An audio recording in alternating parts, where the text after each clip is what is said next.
They have an opening for a member and provider service representative. This job is full-time remote. You can do it almost anywhere within the United States. As we scroll down towards the bottom of the job description, it looks like they're hiring in 38 states within the U.S. Included in this list is Connecticut, New Jersey, and New York. Unfortunately, I do not see California on this list. But if you live in one of these 38 states, let's get into the details of this work-from-home job. So this is your typical customer service-related kind of position where you'll serve as the first line of support for stakeholders by providing accurate and thorough information to current and prospective members. Basically, you'll be giving them information regarding the company's health plans. And they tell us this role is an excellent starting point for long-term growth and advancement in the company. So that's really cool. It sounds like there might be plenty of opportunities for advancement in this position.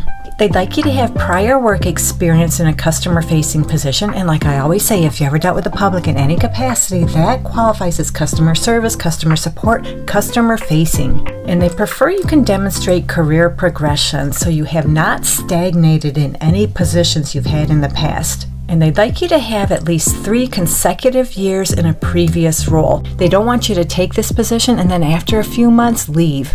Now, they will check references, and you need to pass a background check.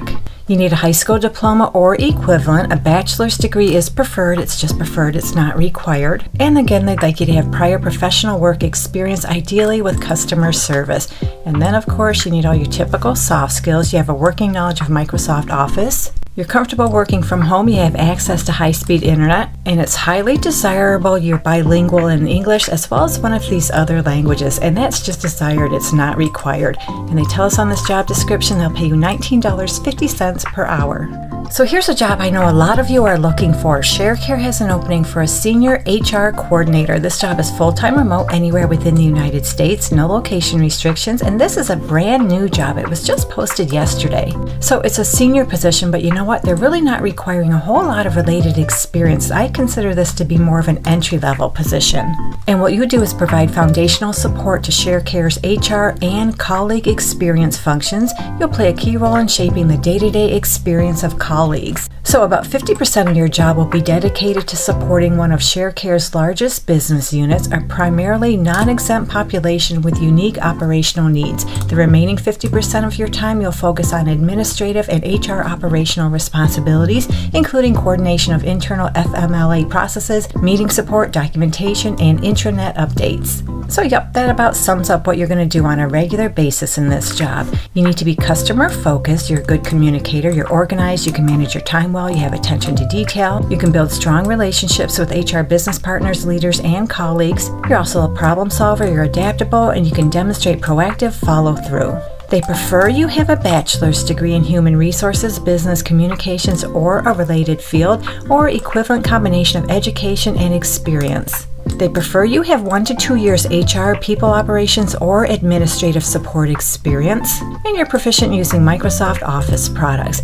So you see, that's why I'm thinking this is an entry-level HR position, and as far as the salary, they're not sharing that anywhere on this job description, but based on my experience looking at similar roles, I have a feeling this job could pay anywhere from $23 to $26 per hour, but I can't guarantee that. You'll have to work out your salary with them.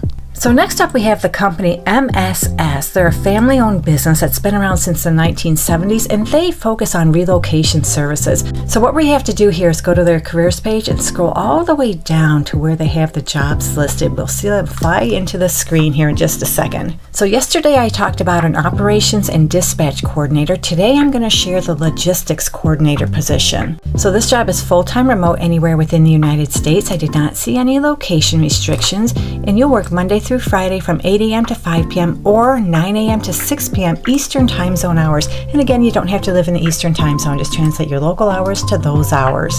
So what you're going to do in this job is support the company's account executive team and their external contractors who provide various logistics services.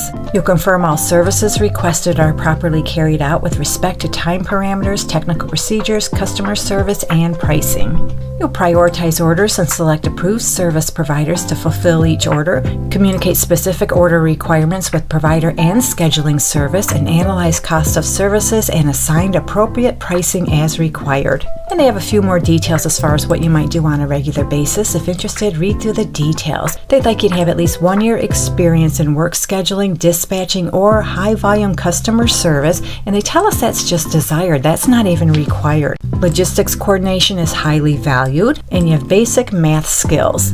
They desire you have an associate's or a bachelor's degree, just desired, not required. You're comfortable using computers, and you're familiar with Microsoft Office products. Advanced Microsoft Excel skills are preferred. And it's a plus you're bilingual in English and Spanish, and then you need all your typical soft skills.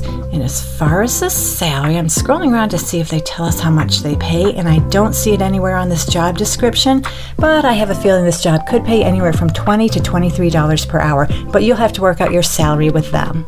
So last up, we have an administrative support position with the company ECPI University. So this job is for an administrative support remote financial aid. It's full-time remote anywhere within the United States. I did not see any location restrictions. So this job is a mix between customer service and administrative support. You'll support the financial assistance department with phone calls, email inquiries, and a variety of tasks as assigned. You'll assist students with their FA/FSA, entrance counseling, and master promissory note, and process student invoices. You also perform a variety of administrative tasks to support the efficient daily operations of the financial assistance department and pitch in to support departmental initiatives. And for this job, they'd like you to have a high school diploma. They prefer you have a bachelor's degree, and that's just preferred. It's not required. They want you to have 1 to 3 years customer service experience in an office setting. You have good phone etiquette, and you're comfortable using Microsoft Word, Excel, and Outlook. Now, they're not telling us how much they'll pay for this position. I'm scrolling around. I don't see it anywhere on this job description. Let's take a quick peek at the application. And unfortunately for this job, you do have to create an account and sign in to fill out the application. Boy, that really bothers me. But anyway, I think for this kind of job, based on my experience looking at similar roles, I have a feeling this one will pay anywhere from $18 to $20, maybe up to $22 per hour. But I'm not guaranteeing that. You'll have to work out your salary with them. So that's all I have for you in this video. Hopefully one of these jobs works out for you. Now, I do want to mention this. I am no longer going to include copy-pastable links to these jobs in the description area. One person has screwed it up for everybody else. But I do want to make it as easy as possible for you all to apply to these jobs. So hopefully you're not only listening to this video, you're also watching it. And I wanted to give you this little reminder. I post work from home job leads almost every day of the week, often 2 times a day. So your job is out there. We're on our way to finding it. And if you can't find them on this channel, feel free to check out my other channel, Cat Scans Remote Jobs. There I tend to post more upper entry level remote jobs. So again, I hope one of these works out for you, and if you're looking for more work from home opportunities, you can find some in this video right here. Thank you so much for visiting. I truly appreciate your support, and I'll meet you on the next job lead.